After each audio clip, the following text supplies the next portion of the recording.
O Brasil está vivendo uma fase muito delicada nessa relação com os Estados Unidos. A gente está acompanhando, é uma coisa muito séria, não é brincadeira.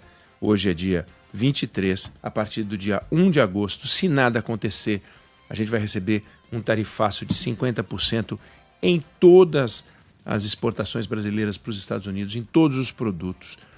Eu tenho ainda muita confiança, não é esperança, confiança de que o setor privado vai dar uma solução.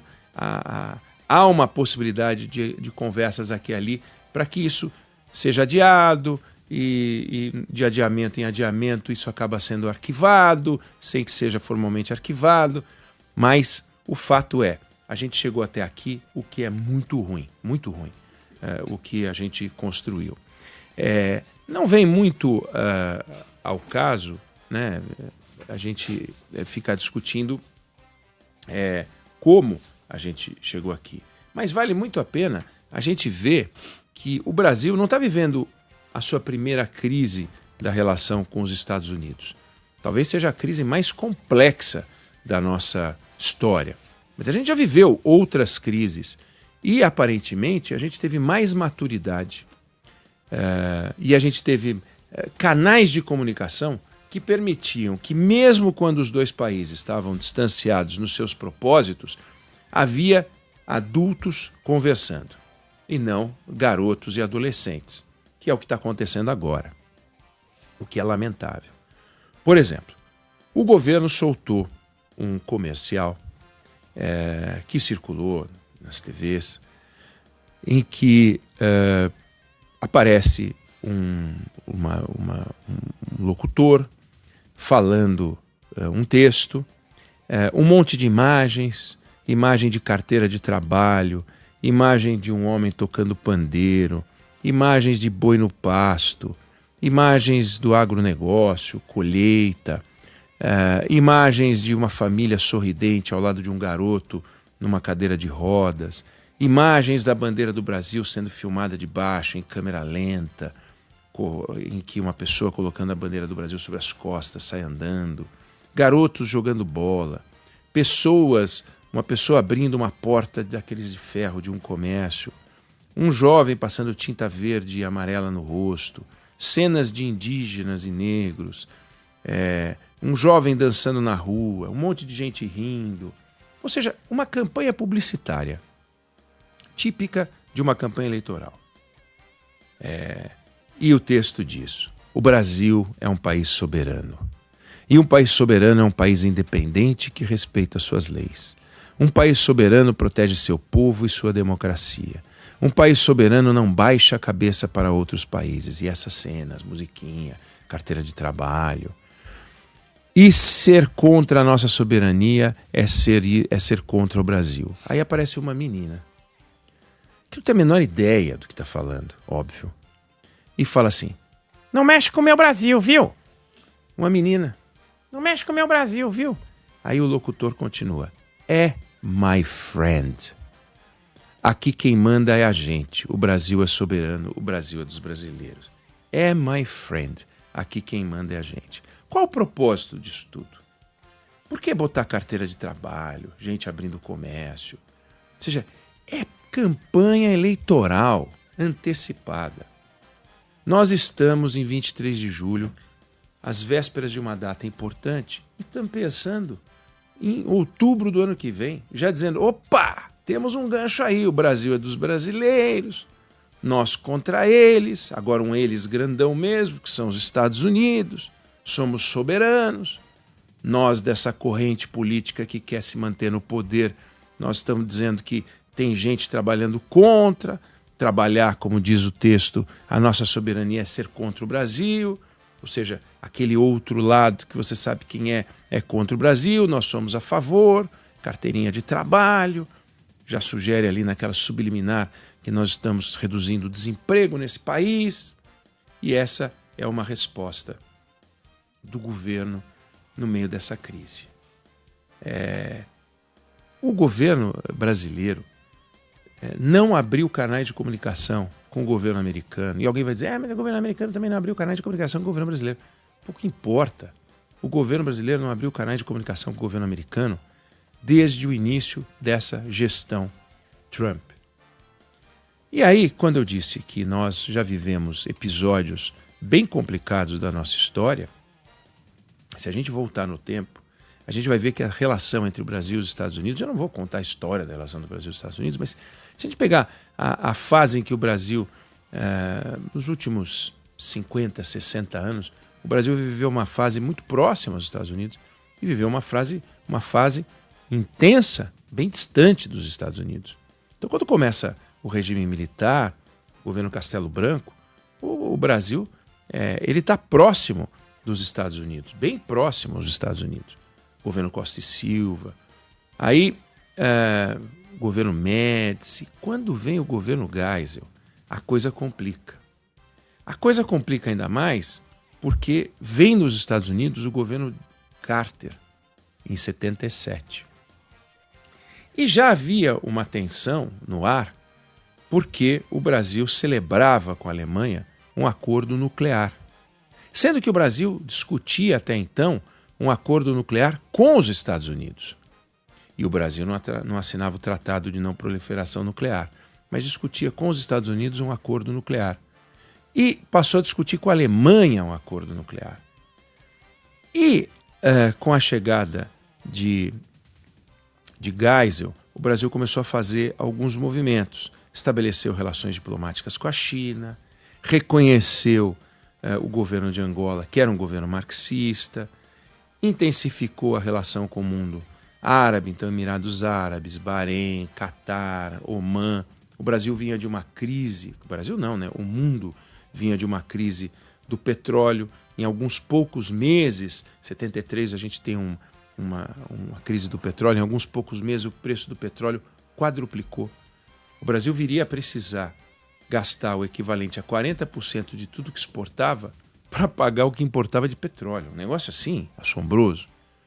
E a relação, quando entra o Carter em 77, começa uma relação tensa, porque a agenda do Carter versus a agenda do Geisel era uma agenda completamente diferente. O Jimmy Carter fez a campanha democrata, venceu, percebeu que o que unia a pauta no democrata e o que sensibilizava o eleitor era o discurso dos direitos humanos. E o Brasil, em pleno regime militar, com o número de denúncias de desaparecidos e tortura que era incrível. Em 74, quando entra o Geisel, 67 denúncias. Em 75, aumenta 9 vezes o número de denúncias de tortura. E o Carter, o governo pelos direitos humanos, direitos humanos, direitos humanos. E aqui a gente tinha, portanto, de um lado a discussão nuclear com a Alemanha, de outro a discussão de direitos humanos.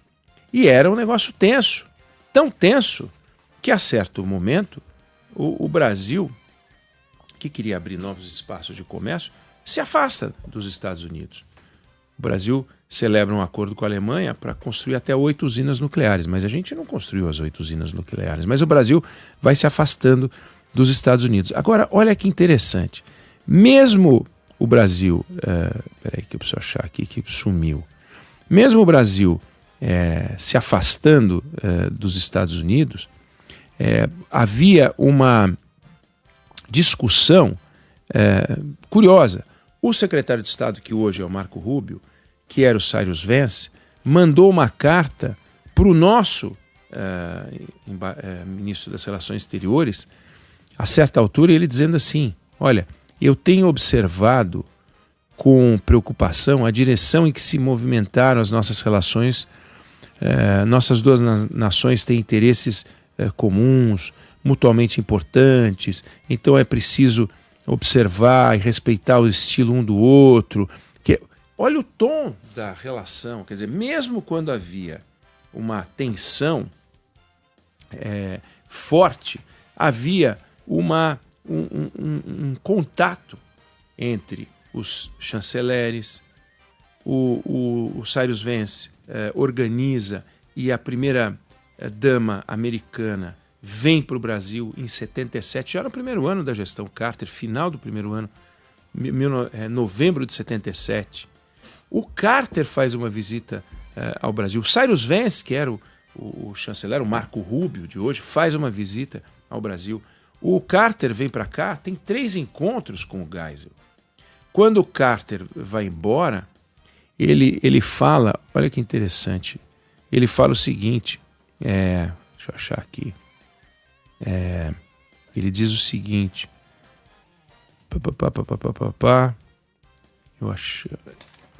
no Brasil, um de nossos aliados próximos ao longo dos anos, no Brasil, restabelecemos a compreensão dos interesses e a amizade comum de longo prazo dos nossos povos. Olha o tom, é isso que eu quero chamar a atenção, olha o tom. O Donald Trump, no final da carta, depois de ameaçar, cortar, de dizer que vem 50% e que se a gente aumentar qualquer coisa nas tarifas vem o que a gente colocar mais os 50%, e ele termina, o senhor nunca ficará decepcionado com os Estados Unidos da América. O Carter manda uma mensagem para o governo brasileiro e fala, você encontrará, aliás, ele dá um depoimento, ele faz uma declaração, você encontrará esse país ansioso para ficar ao lado daquelas nações que representam, que respeitam os direitos humanos e promovem os valores democráticos. Então, naquele tempo, fazia sentido imaginar que você tinha um governo americano que defendia valores democráticos, um governo brasileiro que não defendia valores democráticos, um governo brasileiro que queria conquistar espaço no mundo, um governo americano que não queria o Brasil conquistando espaço no mundo, um governo americano que não queria o Brasil celebrando qualquer forma de acordo nuclear que desse algum tipo de independência e o risco de o Brasil chegar à bomba, e o Brasil querendo fazer enriquecimento de urânio e celebrando com a Alemanha, não com os Estados Unidos, uma parceria. A agenda de cada país tinha uma certa lógica e, sobretudo, as relações diplomáticas eram mantidas. Se escreviam cartas, não tweets. A relação diplomática se dava por pronunciamentos e correspondências e encontros. Agora não. Agora é tweetzinho daqui, videozinho dali, esse vídeo tosco que eu falei. O Brasil, um país soberano, yes, my friend. Ninguém mexe com o meu Brasil. É uma coisa patética. Então, cadê a nossa capacidade de dar uma aula para os americanos de civilidade? Não. A gente pega e, como é da nossa natureza e da natureza desse governo, de uma certa indiferença institucional. Então é o seguinte, eu estou querendo aprovar alguma coisa, eu faço o que os outros fizeram, vou lá e libero as emendas na tentativa de aprovar. Combino que vou fazer um acordo e descumpro. Ficou agora que quem descumpriu foi o Hugo Mota, o acordo do IOF. Mas e quando o governo fechou um acordo para manter a desoneração da mão de obra e foi lá e baixou uma medida provisória? Ou mesmo agora, quando o governo, prometendo que não vai fazer, que não faria aumento da carga tributária, aumentou a carga tributária, mentindo, portanto, ao fazer o IOF, e mentindo, dizendo que estava cobrando só dos ricos, o que é uma mentira. Então, é um governo que desrespeita, muitas vezes, que comparado ao governo Bolsonaro, que era um desrespeito com pernas, fica parecendo que o governo Lula é um governo altamente institucional. Não é verdade. O governo atual não faz o básico para fazer a gestão. E quando você vê o Haddad fazendo discurso, fica parecendo que tem uma sociedade insensível, que é formada pelos ricos, uma preocupação deste governo com os pobres que ninguém mais tem igual, só esse governo, e uma defesa de valores brasileiros que poderiam ser defendidos com o mesmo empenho sem esse festival de bravatas que o Lula não perde a oportunidade de fazer.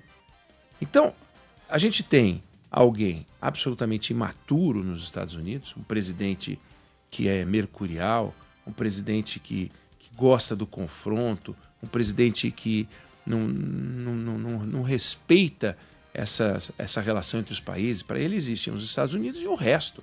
O resto é Todos os outros são resto.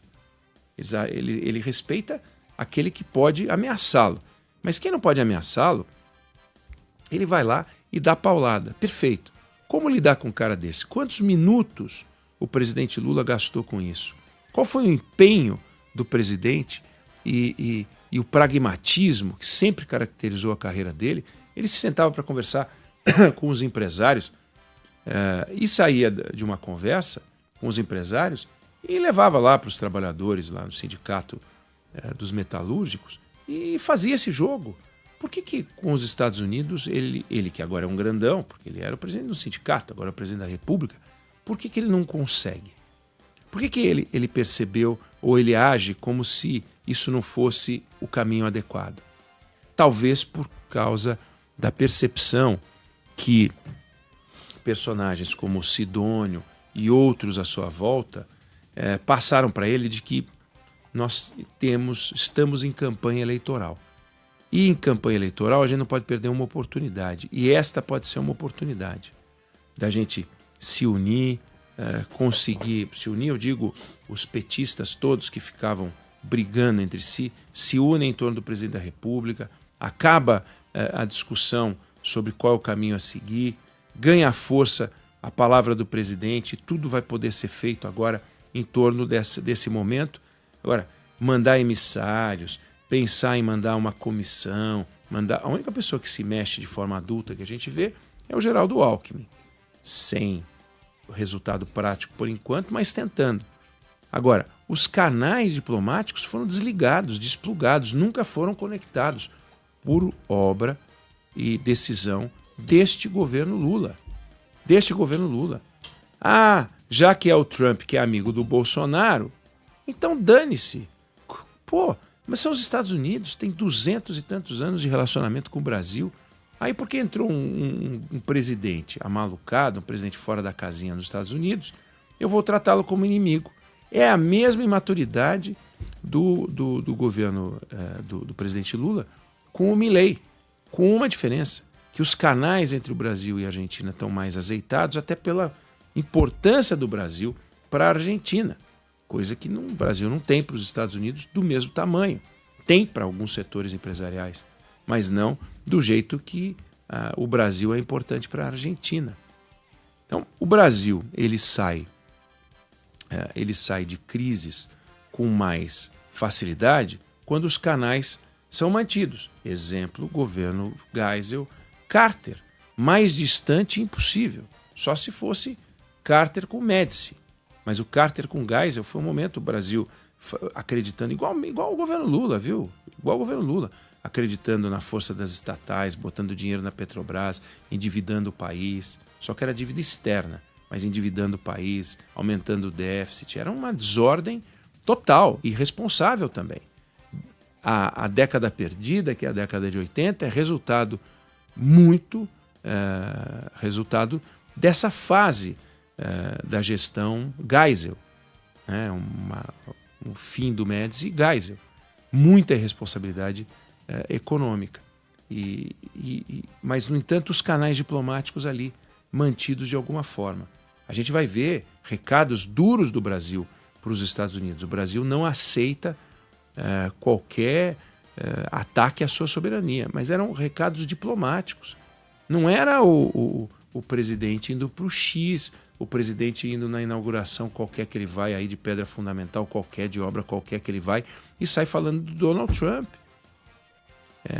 Um mínimo de moderação, um mínimo de comedimento, um mínimo de cuidado, um mínimo de respeito pelo brasileiro, um mínimo de atenção aos valores e aos princípios do que é conduzir a presidência da República e não assumir o papel de candidato. A liturgia, cadê a liturgia? E não vale ficar comparando com o Bolsonaro, porque o Bolsonaro era um desastre. E porque o Bolsonaro era um desastre, o Lula se enxerga como um sujeito que está fazendo as coisas todas certas? Não está. O erro é muito grande. Daqui para frente, a gente tem que tentar desmontar essa bomba. A gente não vê uma movimentação por parte do governo de maneira organizada, eu digo, envolvendo o presidente da República. Ele faz umas graçolas, Aí uma hora ele vai lá no Palácio da Alvorada e come uma jabuticaba e fala que o Brasil gosta de negociar. Mas quando juntam 2, 3 na frente dele, começa a bater palma e gritar Lula, Lula, Lula, aí ele se inflama e vai de novo. Não é um gringo que vai ensinar, não é um americano. Aí na propaganda bota yes, my friend. Yes, my friend. É, my friend. Não mexe com o meu Brasil. Isso é muito infantil. Mas assim, é infantil demais. Não está à altura da história que o presidente quer que a gente possa dizer que foi a gestão dele, o legado que ele gostaria de deixar. Eu não sei se você concorda, se você discorda, mas essa é a opinião que eu tenho sobre o assunto.